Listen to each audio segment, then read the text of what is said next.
Smokey. Roll 'em.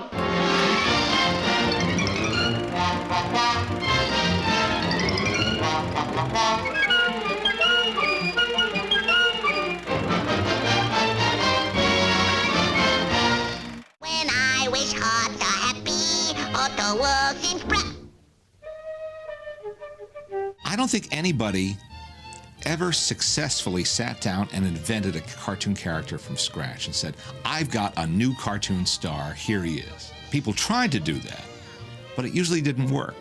And from what I understand, that Tweety was just a character in a cartoon.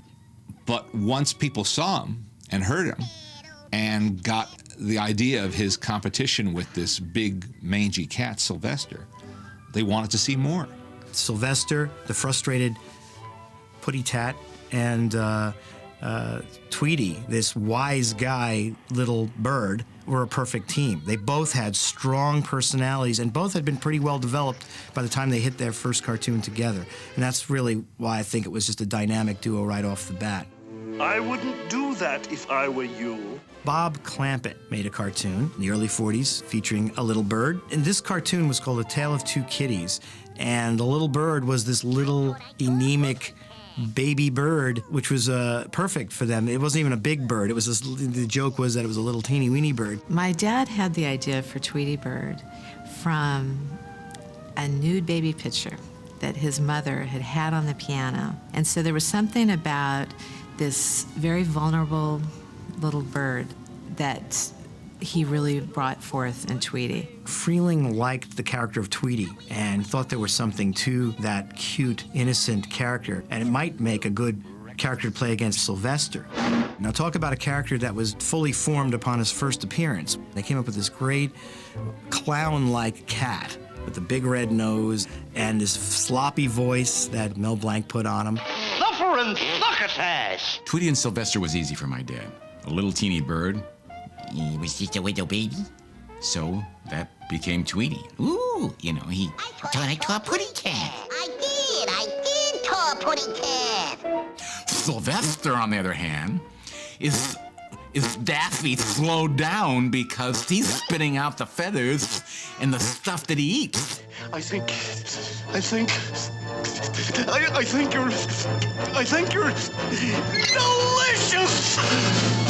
Freeling admired the Tweety character, thought that was a great character, had some potential.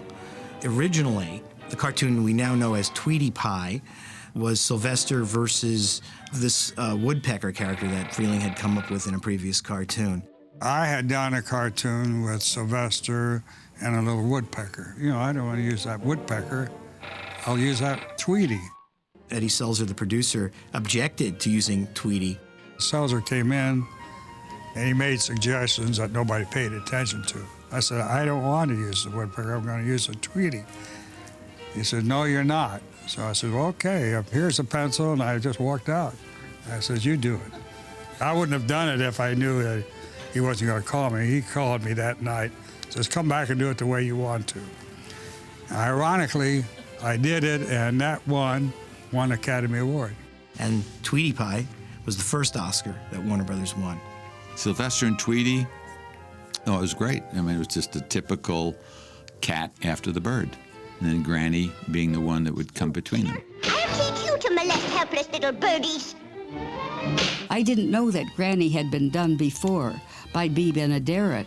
I had never seen it before, so I thought Granny was a new character. So I invented this voice of Granny, and so Frizz didn't say anything. He loved it.